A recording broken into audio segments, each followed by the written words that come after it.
네, 3월의 마지막 주일 예배입니다. 시기와 맞지 않게 바깥에는 지금 눈이 내리고 있습니다. 하나님께서 우리의 메말라가는 심령을 또 위로하시고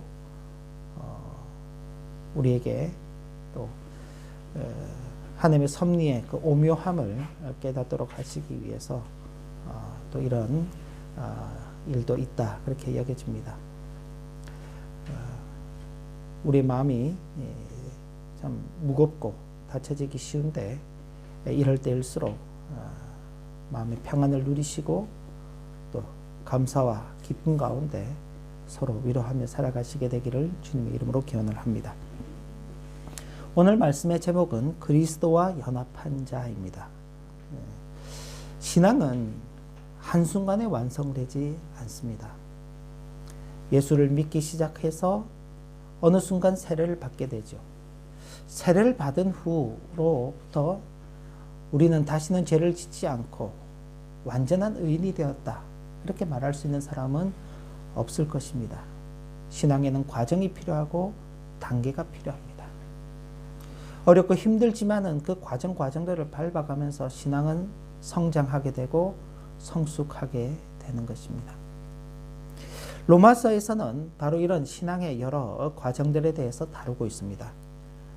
로마서에서 다루고 있는 주제들을 보면 죄가 무엇인가, 또 거기에 따르는 하나님의 심판이 있다는 사실, 그럼에도 불구하고 하나님께서 인생을 버려두지 아니하시고 의롭다 하시는 칭의에 대해서, 그리고 의롭다 하심을 받은 성도가 이 땅 가운데 살아가면서 하나님을 닮아가고 예수 그리스도를 닮아가는 거룩한 삶을 살아가는 성화의 여정을 걸어간다는 사실, 그리고 비록 현실에 많은 어려움이 있고 우리로 하여금 신앙을 포기하게끔 만드는 그런 일들이 많을지라도 결국 하나님께서 우리에게 최후의 승리를 허락하신다는 그 사실을 로마서는 아주 잘 보여주고 있습니다. 그런데 하나님께서 우리를 의롭다 하신 이 칭의에 대해서 혹 오해할 수가 있습니다. 사람이 죄 가운데 거하면 하나님께서 계속적으로 은혜를 베푸시도록 하는 기회를 제공하는 것이다 라는 오해입니다. 죄가 더한 곳에 하나님의 은혜도 임하게 된다. 우리가 죄를 많이 지으면은 그만큼 하나님께서 우리에게 은혜를 많이 베푸시는 것이 되기 때문에 우리가 죄를 많이 지으면 질수록 하나님께서 은혜 베푸실 기회가 더 많아지니까 그거 참 좋은 거 아니냐 하고 그렇게 말하는데, 이건 굉장한 오해입니다. 반대로 뒤집어서 하나님께서 우리에게 은혜를 베푸시지 않는다면 그럼 우리는 죄를 짓지 않을 수 있다는 말입니까? 그럴 수는 없죠. 우리는 하나님의 은혜와 상관없이 늘 죄를 짓는 존재입니다. 그런데 그런 우리들을 하나님께서 불쌍히 여기시고 은혜를 베푸셔서 당신의 의로움을 더딥혀 주시는 것입니다. 거기에 율법이라는 것이 아주 중요한 역할을 하고 있습니다. 율법은 그 자체로 악한 것은 아닙니다. 율법이 비록 정죄를 하죠. 죄가 무엇인지 사람들을 향해서 그 율법이 이렇게 탁 드러나게 되면은 그 율법 앞에서 사람들은 정죄를 당하는 것입니다. 율법이 없었더라면 우리가 정죄당하지 않을 것인데 율법이 있어서 우리가 정죄를 당하니까 율법 그거 나쁜 거구나, 그렇게 생각하면 오해인 것이죠. 우리가 이 땅을 살아가면서도 법이라는 것이 있습니다. 법이 없다면은 사람들이 마음대로 행동해도 되겠죠. 만약 지금과 같은 우리의 형편을 본다면은 바깥에서 2사람 이상, 3사람, 4사람, 5사람, 여러 사람들이 모여서 모임을 하게 되고 집회를 하게 되면은 정부에서 그에 따르는 벌금을 부과하기로 했다고 말했습니다. 그런데 그렇게 그 법을 무시하고 모임을 강행하다가 정부에서 벌금을 부과하니 당신들이 잘못된 법을 만들어서 우리에게 벌금을 내도록 하니까 그 법 자체가 잘못된 것이다라고 말하면은 대단히 오해하고 잘못 이해하는 것이죠. 마찬가지로 하나님의 율법이 우리에게 우리의 죄를 깨닫게 할지라도 율법 자체가 잘못된 것은 아닙니다. 율법은 그 자체로 선하고 의로운 것입니다. 하나님의 거룩하심을 드러내는 것이지요. 그런데 하나님의 그 의롭다 하심이 율법과 상관없이 신자에게 주어졌다는 사실이 율법에서 교훈하고 있는 신자의 거룩한 삶의 필요성을 부인하는 것은 아닙니다.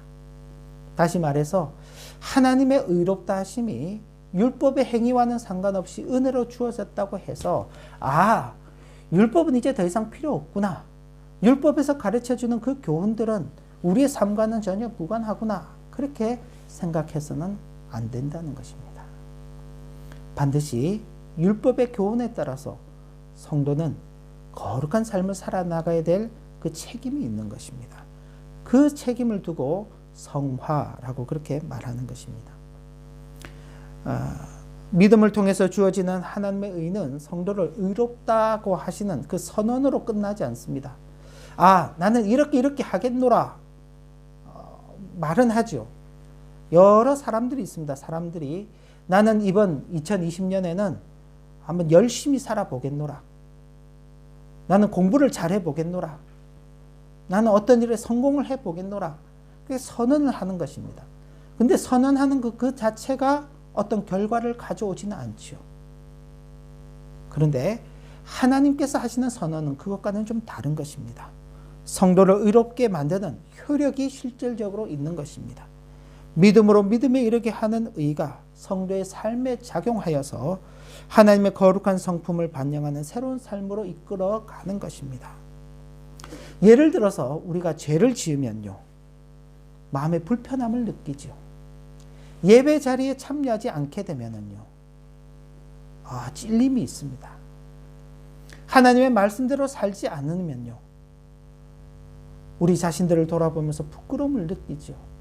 누구 하나 우리에게 묻지 않습니다. 너 하나님 말씀대로 살았냐? 너 하나님의 말씀대로 그렇게 살지 않으면 하나님께서 벌 주신다고 우리에게 아무도 말하지 않습니다.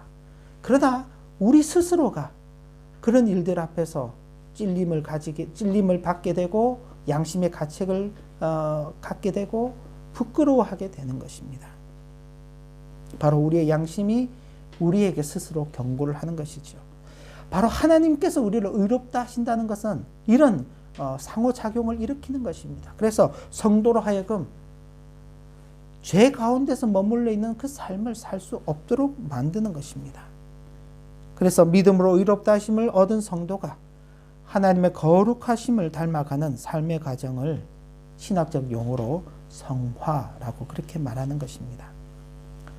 신앙은 이런 여러 과정들을 밟아가면서 성장하고 성숙해가는 것입니다.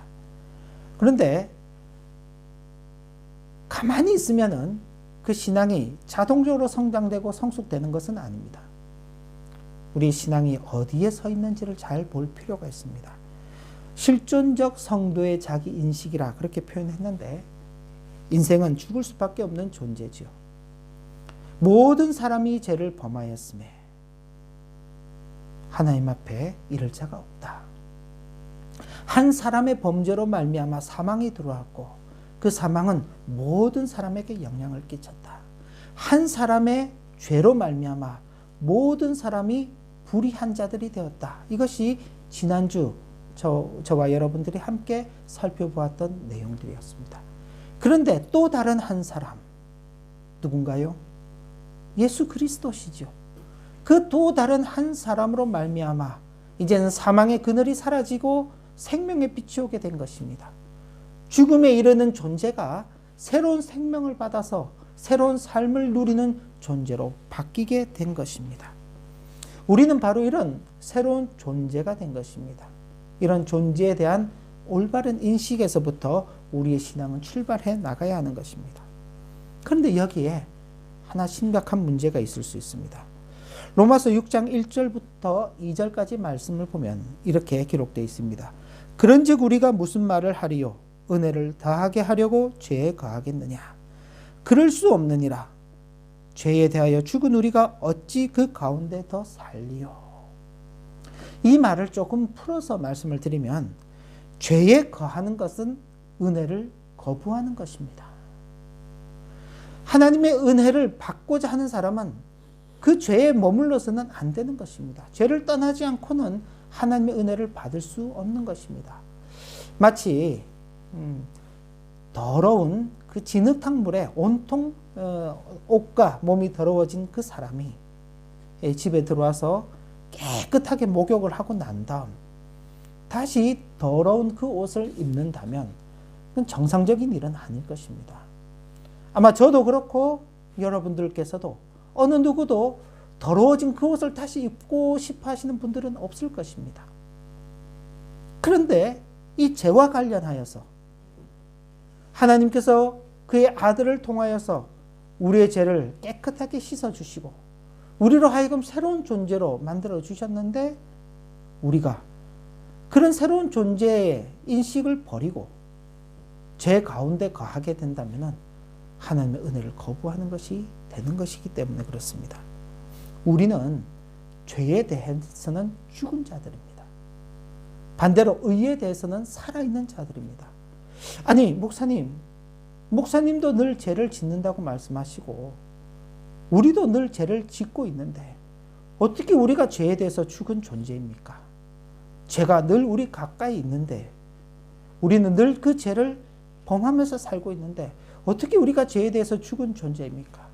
반대로 우리가 착한 일 하며 사는 것, 선한 일을 하며 사는 것, 원수를 사랑하고 이웃을 위해서 내 몸을 희생하는 것은 너무나 힘들지요. 우리에게 있어서 의를 이룬다는 것은 참 불가능한 것 같이 그렇게 여겨지는데 아니 우리가 의를 이루는 존재로 살아간다고요? 목사님 너무 이상합니다. 그렇게 말씀하실 수 있을 것입니다. 근데 제가 그렇게 이야기를 한다면 그건 이상한 걸 것입니다. 근데 로마서를 보면은 바로 이런 우리의 존재됨을 확인할 수 있는 증거가 있다. 그렇게 말씀하고 있는 것입니다. 성경을 가지신 분들은 우리 함께 로마서 6장 3절 4절 말씀을 같이 읽도록 하겠습니다. 같이 한번 읽겠습니다. 무릇 그리스도와 합하여 세례를 받은 우리는 그의 죽으심과 합하여 세례를 받은 줄을 알지 못하느냐. 그러므로 우리가 그의 죽으심과 합하여 세례를 받음으로 그와 함께 장사되었나니 이는 아버지의 영광으로 말미암아 그리스도를 죽은 자 가운데서 살리심과 같이 우리로 또한 새 생명 가운데서 행하게 하려 함이라. 우리가 세례를 받은 것이 그리스도의 죽으심과 합하여 세례를 받았다. 그리고 그 세례로 말미암아 우리는 그리스도와 합하여서 살아있는 자, 새 생명을 누릴 자들로 되었다. 세례는 바로 우리에게 이런 두 가지의 증거를 주는 것입니다. 이전에 우리의 옛사람은 죽었지요. 어떤 옛사람입니까? 하나님을 떠나서 불순종하고 거역하고 불의한 일을 행하는 우리의 죄된 옛사람은 죽은 것입니다. 그러나 세례로 말미암아 우리는 다시 살아나게 되었습니다. 예수 그리스도께서 부활하심으로 말미암아 우리는 그 생명을 덧입어서 영원한 생명을 누릴 자들로서 우리는 새 생명을 덧입게 된 것입니다. 우리가 바로 이 세례를 통해서 확인하게 되는 것이죠. 우리 중에 아직 세례를 받지 못한 분들도 계십니다. 나는 세례를 아직 받지 않았기 때문에 나는 아직 그 증거를 갖지 않았어 라고 말할 수 있지만 아닙니다. 단지 우리가 겉으로 행하는 그 세례는 그것을 외부적으로 표시를 하는 사인일 뿐인 것입니다. 그러나 하나님께서 우리의 각 심령들에게 성령으로서 세례하시고 예수 그리스도를 구주로 시인하는 그 모든 심령들이 바로 성령의 하나됨을 누리는 자들이라고 말씀하고 있는 것입니다. 그래서 우리는 모두가 그리스도와 연합한 자들이 되는 것입니다. 세례는 성부와 성자와 성령의 이름 안으로 들어가는 것입니다. 우리가 세례를 베풀 때 보통 통상적으로 교회에서 이렇게 이야기합니다. 나 오승훈 목사는 아무개를 성부와 성자와 성령의 이름으로 세례를 베푸노라. 그렇게 이야기를 합니다. 그런데 여기 이름으로라고 되어 있지만 실질적으로 헬라어 성경 원문을 보면은 아버지와 아들과 성령의 이름 안으로.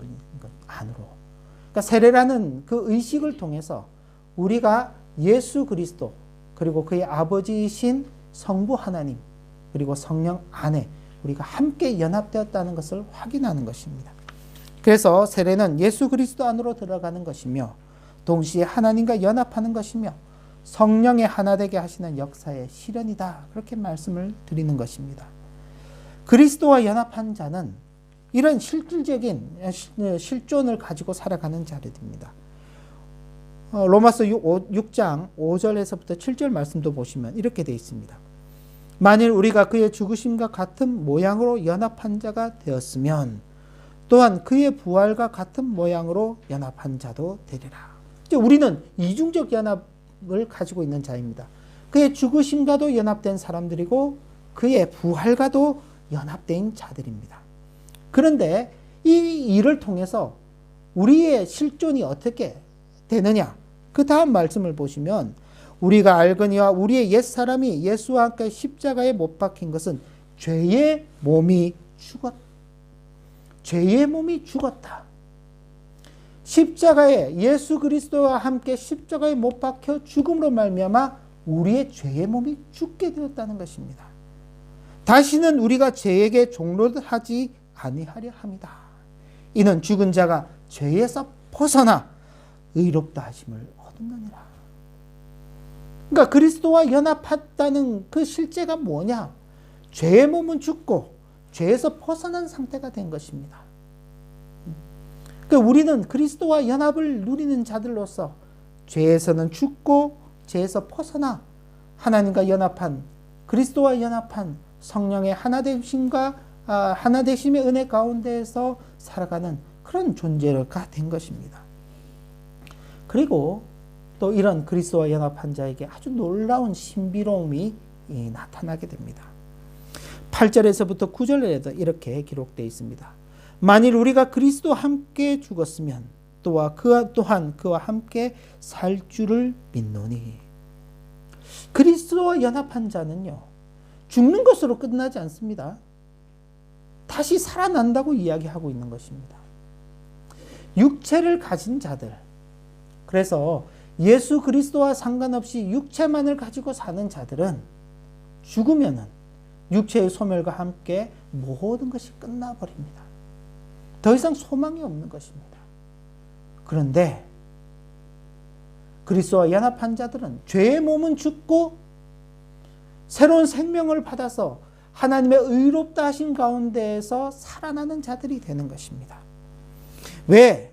그리스도께서 죽은 자 가운데서 다시 살아나셨기 때문에 가능한 것입니다. 만약 우리 주님께서 십자가에 죽으시고 장사된 지 사흘 만에 다시 살아나시지 않으셨더라면 우리도 다시 살아날 것이라는 보장이 없죠. 그런데 우리 주님께서 부활의 첫 열매가 되어주시면서 주님을 따르는 모든 사람들이 주님과 같은 모양으로 부활할 것이다. 다시 살아날 것이다 라는 그 신비로움을 우리에게 보여주신 것입니다. 그러니까 우리는 육체의 죽음을 두려워하는 자들이 아니라 육체의 죽음을 넘어서서 그리스도와 함께 다시 살 자들이라는 그 신비로움 가운데에서 살아가는 성도들인 것입니다. 그리고 바로 그와 함께 그리스도와 연합한 자는 스스로를 확인하게 되는 것입니다. 10절, 11절 말씀도 같이 한번 봉독하겠습니다. 성경을 찾으시고 10절, 11절 말씀 같이 한번 읽겠습니다. 그가 죽으심은 죄에 대하여 단번에 죽으심이요 그가 살아계심은 하나님께 대하여 살아계심이니 이와 같이 너희도 너희 자신을 죄에 대하여는 죽은 자요 그리스도 예수 안에서 하나님께 대하여는 살아있는 자로 여길지어다. 예, 우리는 분명한 자기 확인을 할 수 있어야 됩니다. 우리는 죄에 대하여는 죽은 자들입니다. 죄에 대해는 죽은 자들입니다. 반대로 하나님에 대하여는 살아있는 자들이 되어야 하는 것입니다. 근데 이걸 뒤집으면 안 되는 것입니다. 성경은 우리에게 분명히 죄에 대하여는 죽은 자들이요 하나님에 대해서는 살아있는 자들이라고 선언하고 있는데 우리가 이걸 부인하고 하나님에 대해서는 자꾸 죽은 자들이 되려고 하고 죄에 대해서는 자꾸 살아있는 자들이 되려고 한다면 이것보다 어리석은 일은 없는 것입니다. 불가능한 것을 가능하게 만들려는 것이죠. 왜?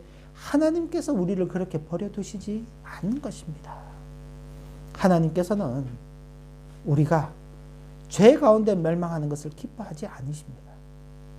그렇기 때문에 어떤 수단과 방법을 다 동원해서라도 그들을 하나님께로 돌이키시는 그 역사를 이루어 가시는 것입니다. 하나님께서 만약 그러시지 않는다면요, 첫사람 아담이 범죄함으로 말미암아 실패했을 때 아담에게 경고하셨던 대로 그의 생명을 취해 가시고 아담을 이 세상 가운데 더 이상 존재하지 않도록 만드시면 더 이상 죄는 이 땅 가운데 없을 수 있습니다. 그리고 하나님께서 만약 새로운 사람을 창조하셨더라면, 그리고 그 사람은 다시 죄를 짓지 않도록 선악을 알게 하는 나무의 열매를 다 없애버리셨더라면 이 세상에 죄라는 것은 아마 없을 수도 있겠죠. 그런데 하나님께서는 그렇게 하시지 않으셨습니다. 범죄한 그 아담을 찾아오셨습니다. 아담아, 아담아, 내가 어디 있느냐?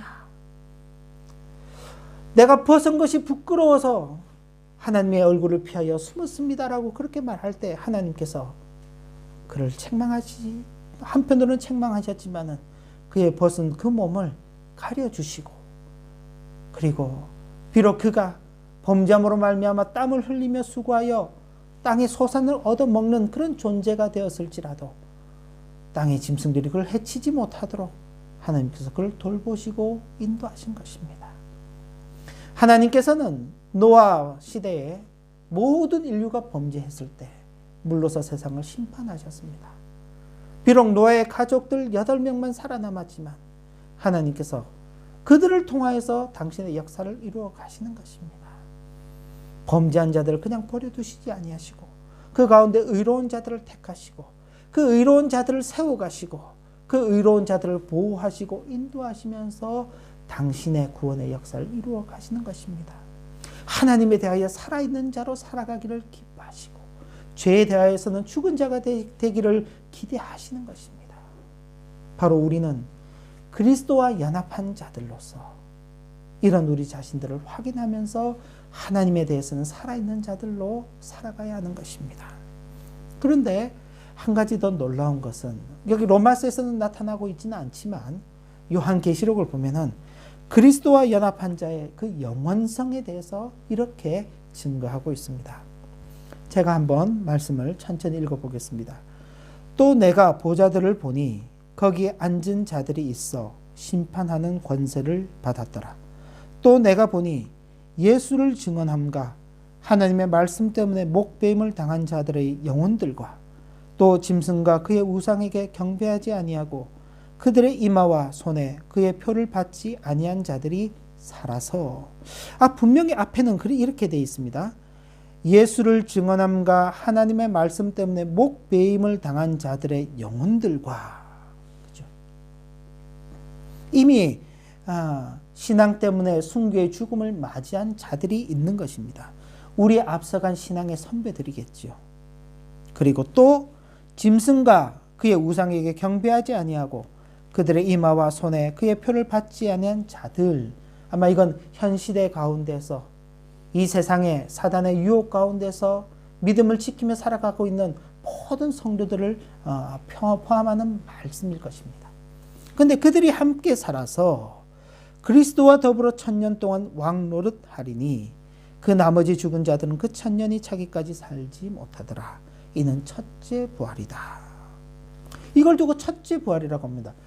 죽었던 자들이 다시 살아나는 건 그건 부활 맞지요? 예, 죽었던 자들이 다시 살아난 건 부활입니다.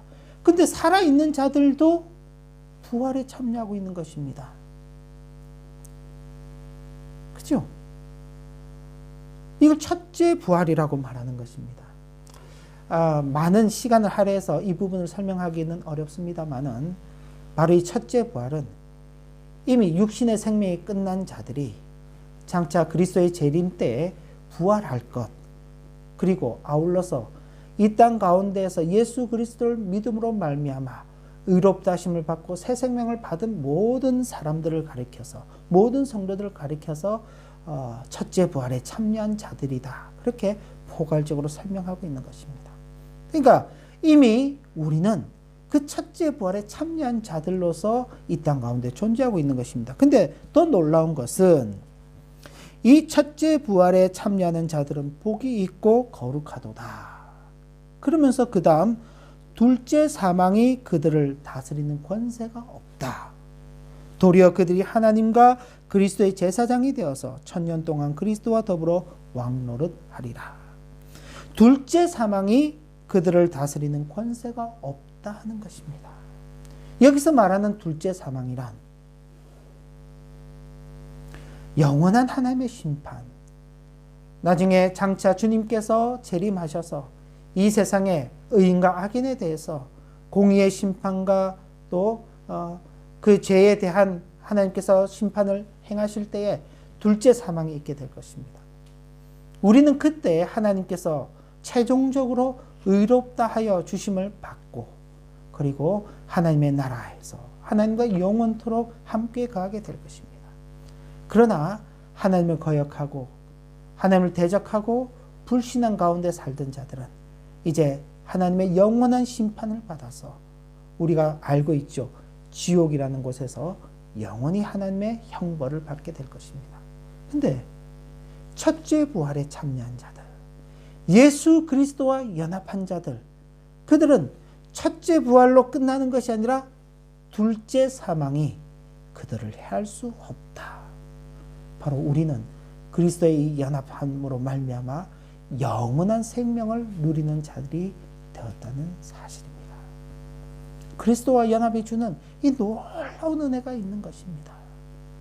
우리는 그리스도와 연합되었다. 성부와 성자와 성령의 이름만으로 들어갔다. 그게 뭐지? 그게 도대체 뭘 말하는 거지? 그게 별로 느낌이 없는데? 예, 그럴 수 있습니다. 그건 현세적인 것이 아니라 영적인 것이기 때문에 그렇습니다. 그러나 그것은 분명 우리의 현세에서 동일하게 작용을 하는 것입니다. 왜? 우리가 죄에 대해서는 점점 죽은 자들로서 그리고 하나님에 대해서는 점점 산 자들로서 우리의 삶이 나눠지기 때문에 그런 것입니다. 죄에 대해서는 점점 멀리하고 두려워하고 죄를 싫어하게 되고 죄는 버리게 되는 것입니다. 그리고 하나님의 선하신 일들을 기뻐하고 사랑하고 하나님의 말씀을 따라서 살아가는 것을 우리의 생의 목표로서 살아가는 우리의 삶이 바뀌어져 가는 것입니다.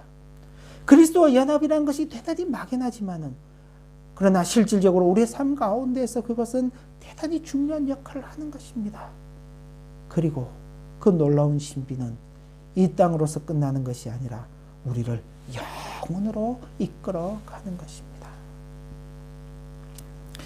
그리스도와 연합하지 못한 자는 육체의 죽음으로 끝나는 존재이지만 그리스도와 연합한 성도는 이제 육체의 죽음으로 끝나는 존재가 아닌 것입니다. 그래서 우리는 육체의 죽음을 두려워하는 자들이 아닌 것입니다. 우리 주님께서도 몸을 죽이는 자들을 두려워하지 말아라.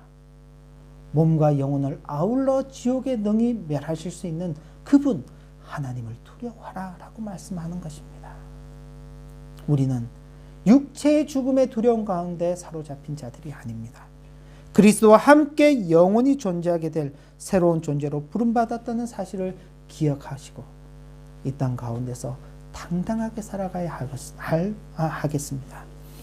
그리스도께서 죄에 대하여 단번에 죽으시고 하나님께 대하여 다시 사신 것처럼 그리스도와 연합한 성도 역시 죄에 대하여 죽은 자가 되고 하나님께 대하여 산 자가 되어서 구원받기 전과는 전혀 다른 새로운 차원의 삶, 즉 죄에 대하여는 죽은 자로 그리스도 예수 안에서 하나님에 대하여는 살아있는 자로서의 삶을 살아가야 하겠습니다. 모쪼록 하나님께 연합한 자답게 이 상화의 과정, 우리의 모든 삶을 통해서 우리를 연단하시고 또 훈련하시고 인내하게 하셔서 열매를 맺어가게 하시는 하나님의 그 섭리의 손길 아래에 오늘 우리 모두가 살고 있다는 사실을 분명히 기억하시면서 이 은혜를 잘 누리게 되시는 우리 모두가 되시기를 주님의 이름으로 기원합니다. 기도 올립니다. 하나님 아버지, 그리스도와 연합하고 있다는 성도의 자기 확인을 통하여서 그리스도와 연합한 자다움을 우리 삶 가운데서 잘 드러내고 살아 죄에 대하여는 죽은 자로 하나님에 대하여는 살아있는 자들로서 우리의 생을 복되게 살아가도록 인도하여 주시고 장차 그리스도 안에서 누리게 될 그 영원한 것을 바라보며 이 생에 연단과 훈련과 인내의 시간을 믿음으로 승리하며 살아가도록 인도하여 주옵소서. 예수님의 이름으로 기도 올리옵나이다. 아멘.